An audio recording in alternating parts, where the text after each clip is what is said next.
Let me give you some advice, bastard. Never forget what you are. Wear it like armor. It can never be used to hurt you. When I first heard they were interested in me for a fantasy show, I went, ugh, no. I had an inkling reading the first book, going, oh my God, this is amazing. This could really kick off.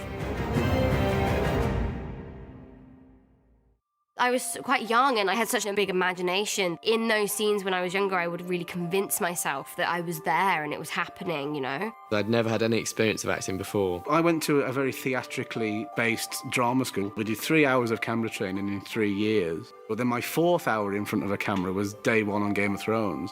My first day on set was Castle Black. My first scene was, there's just a very quick scene where I'm walking down the ramparts and I was so nervous. Yeah, I remember my first day on set. Oh my God, I fell off a fucking horse. Jesus, this is my first job. This is like the first thing I ever did, and they stuck me on a horse. Oh, I was falling off the horse trying to act still. Wow. Achilles. Okay, let's do it again, please. I remember my first scene we shot from the pilot, and that was the king's arrival. You know, the king rides in on horseback, and he has to get off his horse, and his robe was enormous. The horse rides in, he's like, ah, and then, hold, everyone, and then they run in with like a ladder. They help him down, and they run out with the ladder, and then carry on. Oh, here we go.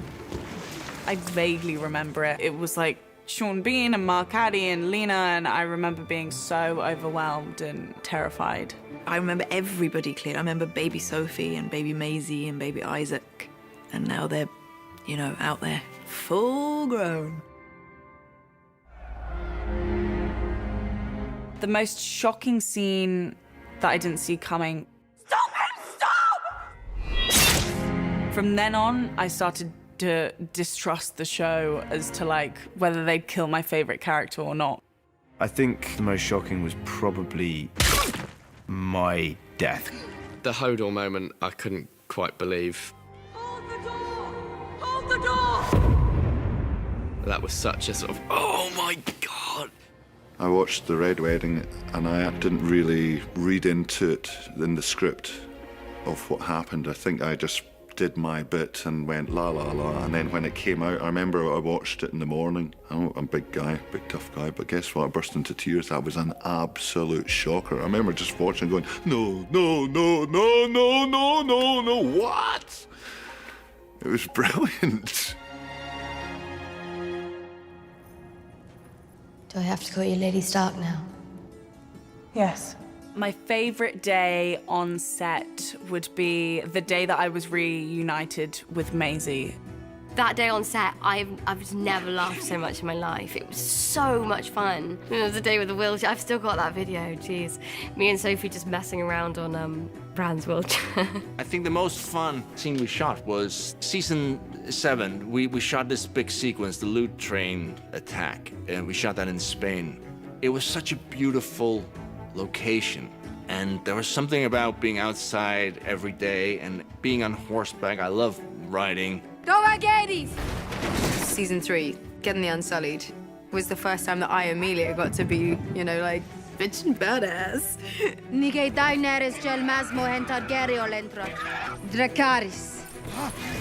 It was really cool. Favorite day on set was definitely a day in Asuna when we were doing the gladiatorial sequence. My little girl was there. You know, she watched the papa work.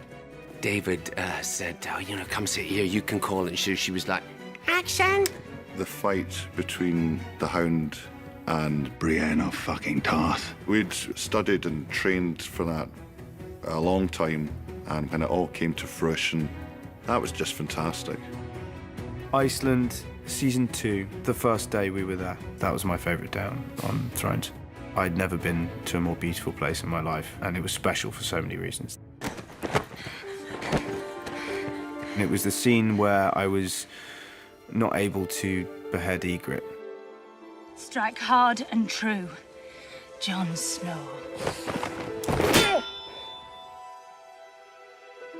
My favourite actor to work with was Rose Leslie. There was something really special about working with Rose. You know, I really, really enjoy working with John Bradley. He saw this in a vision. I really enjoyed the scene with Mark Addy way back in season 1, just because it was so intense, and I was like pages and pages long, and it was really unexpected from those two characters. Sometimes I don't know what holds it together. Our marriage. There's an ease that I get with acting with Ian Glenn, because he's been my pal the whole time. There's been my buddy. And the most beautiful thing about Amelia is she has no idea how good she is. She genuinely has no idea. And she still has no idea. She's always sort of vulnerable, which is part of a great gift. I think in terms of my favourite scene partner, it'd have to be Kit. Kit was the first person I ever had an acting relationship with because it was my first job.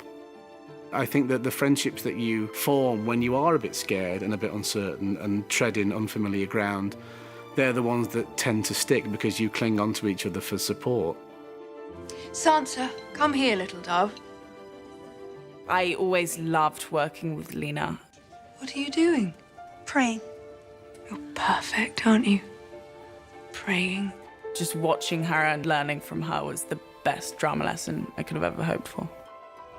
You disobeyed my king, your father, and now I'm paying the price. I don't care, you're my friend. Shireen Baratheon. I had a couple of scenes with Shireen that I loved doing.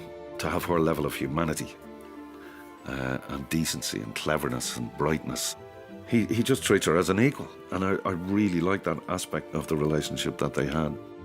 I really miss Charles Dance, who played my father, Tywin Lannister. We had such a great chemistry and a great friendship. Tyrion. Despite our on-screen relationship. I'm very fortunate to work with the greatest cast.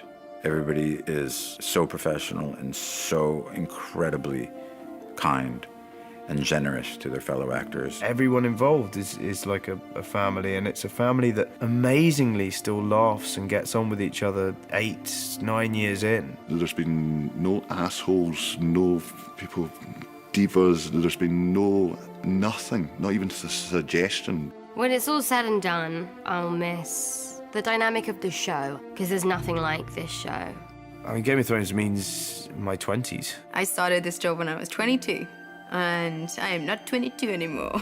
Game of Thrones is my entire career. I think I am going to have a hard time saying goodbye to Sam. It's going to be very hard to say goodbye to play Tyrion. I will miss simple things like walking on to set for the first time each year in your new bits of costume, and just knowing you're part of something which is sort of at the centre of attention. Yeah, it's going to be very strange without it. It's been 8 years. I'll tell you what I won't miss. Walking around with half a fucking beard 3/4 of the year.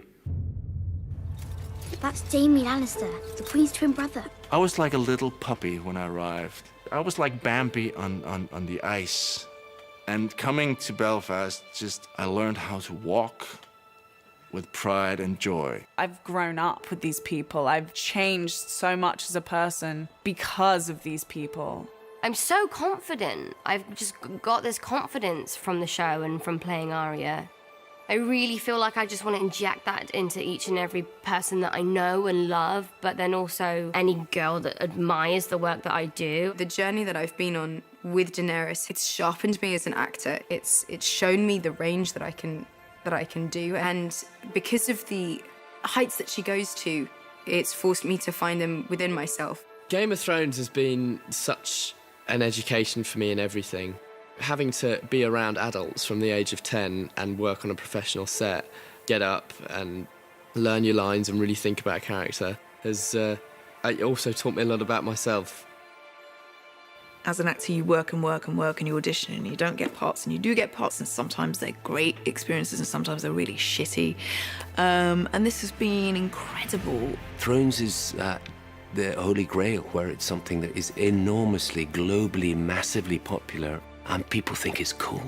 You know, people are always trying to copy things or do variations of things. It's rare you get something which is a completely original fantasy. It's the most realistic show that I've ever done that also happens to have dragons and dead people walking around in it.